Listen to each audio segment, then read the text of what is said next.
ইসরায়েলের এই ব্যর্থতার পেছনে কি ইরান কোনোভাবে জড়িত? ইয়েমেনের বিদ্রোহী গোষ্ঠী হুথিদের সাথে ইসরায়েলের সামরিক বাহিনীর ব্যাপক যুদ্ধ চলছে। ইসরায়েলের সবচেয়ে শক্তিশালী যুদ্ধবিমানও ইয়েমেনে হামলা চালাতে ব্যর্থ হয়েছে, যার ফলে পুরো বিশ্বের নজর এখন ইয়েমেনের বিদ্রোহী গোষ্ঠী হুথিদের দিকে। কিন্তু দখলদার নেতানিয়াহুর অত্যাধুনিক যুদ্ধবিমানকে কিভাবে থামালো হুথিরা? কি এমন প্রতিরক্ষা বলয় আছে ইয়েমেনের কাছে যাকে ভেদ করতে পারল না ইসরায়েলি পাইলটরা? গাজা উপত্যকায় ইসরায়েলের প্রধানমন্ত্রী বেনিয়ামিন নেতানিয়াহুর চলমান আগ্রাসনে নিশ্চুপ ভূমিকায় আরব অঞ্চলের প্রভাবশালী মুসলিম দেশগুলো।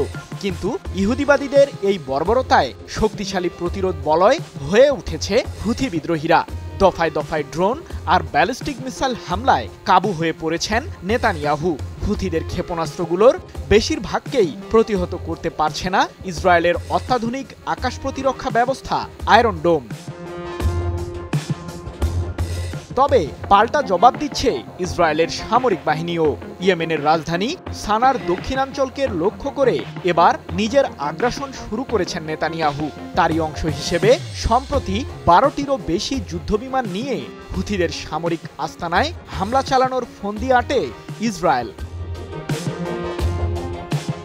কিন্তু শেষ মুহূর্তে এসে হুথিদের আকাশ প্রতিরক্ষা ব্যবস্থার ফাঁদে পড়ে ইসরায়েলের অত্যাধুনিক যুদ্ধবিমানগুলো, যার ফলে মাঝপথ থেকেই ভয়ে ইসরায়েলে ফিরে যেতে বাধ্য হয় দেশটির যুদ্ধবিমানগুলো।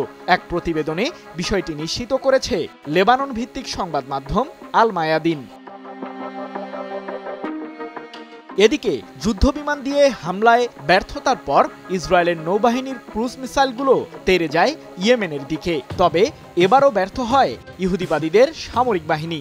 এক বিবৃতিতে ইয়েমেনের হুথি বিদ্রোহীরা জানিয়েছে, আমাদের প্রতিরক্ষা বাহিনী ইসরায়েলি আগ্রাসন মোকাবিলা করতে এবং এর বেশিরভাগ লক্ষ্য ব্যর্থ করতে সফল হয়েছে।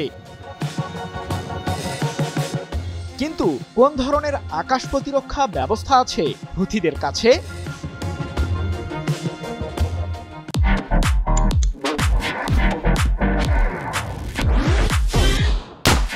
মার্কিন থিঙ্ক ট্যাঙ্ক দ্য ওয়াশিংটন ইনস্টিটিউটের এক তথ্য বলছে, ইরানের সহায়তায় দেশীয় প্রযুক্তি কাজে লাগিয়ে হুথিরা তৈরি করেছে ফাতর 1 ও থাকি 3 এর মতো আকাশ প্রতিরক্ষা ব্যবস্থা।